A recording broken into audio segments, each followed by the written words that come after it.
मैं अपनी जिंदगी का एक उदाहरण आपको देना चाहता हूं। मैं गांव में प्राइमरी स्कूल में पढ़ता था। वहां पर पढ़ाने वाले एक पंडित जी थे, एक मौलवी साहब थे। मौलवी साहब पढ़ाते भी थे और फिजिकल ट्रेनिंग जो होती है, फिजिकल एक्सरसाइज, वो भी कराते थे। मुझे याद है कि यदि हमारी एक्सरसाइज ठीक नहीं होती थी तो एक पतली सी छड़ी हुआ करती थी, स्टिक। वह मौलवी साहब कभी कभी हम लोगों के पैरों पर धीरे से मारते थे, प्यार से मारते थे, डराने की कोशिश की, ताकि मैं ठीक तरीके से जो कुछ भी वो पीटी एक्सरसाइज सिखा रहे हैं उसको हम सीख सकें। उसके बाद 38-39 ईयर्स की एज में मैं जब उत्तर प्रदेश का एजुकेशन मिनिस्टर बना तो मैं अपने घर वापस जा रहा था। लंबा गाड़ियों का काफिला था, आप जानते ही हैं, कोई मिनिस्टर बन जाता है तो 1, 2, 4 गाड़ियां नहीं रहती हैं, सैकड़ों गाड़ियां पीछे लग जाती हैं।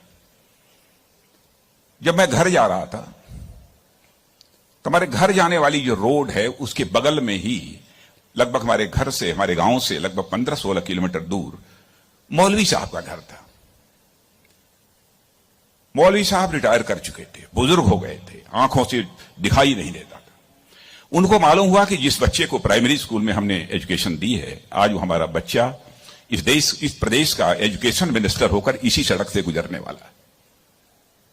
मौलवी साहब आंखें बंद किए हुए, आंखों से दिखाई नहीं देता था, और उनके 2-3 बच्चे उनके बगल में खड़े।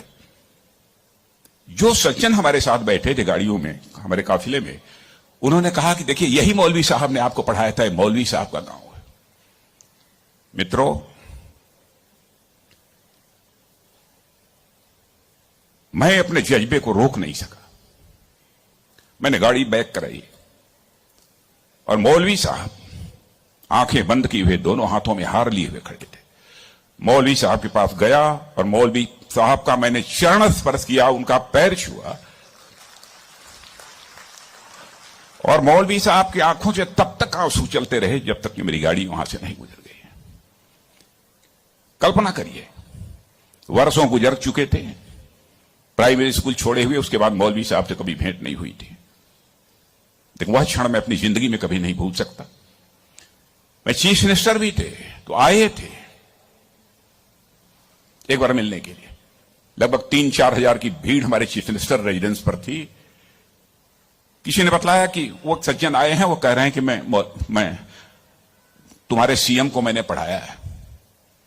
मैंने कहा है, कहा वो खड़े हैं। तो मैंने देखा कि मौलवी साहब, उनके बच्चे उनको पकड़ कर लाए। मौलवी साहब को मैंने बुलाया, बगल में चेयर पर बैठाया और उनका मैंने चरण स्पर्श किया। बच्चों, आपसे कहना चाहता हूं, बहुत लोग आजकल सो कॉल्ड प्रोग्रेसिव्स की मैं बात करना चाहता हूं। वह कहते हैं कि हमारी इस टीचर का वैल्यूज के प्रति जो कमिटमेंट होना चाहिए वह क्या है। डोंट वरी, यह आपका काम नहीं है कि आपका टीचर किस हद तक वैल्यूज के प्रति कमिटेड है, नहीं कमिटेड है, क्या करता है, क्या नहीं करता है। एक काम उसने जिंदगी में किया है कि आपको उसने तालीम दी है, आपको उसने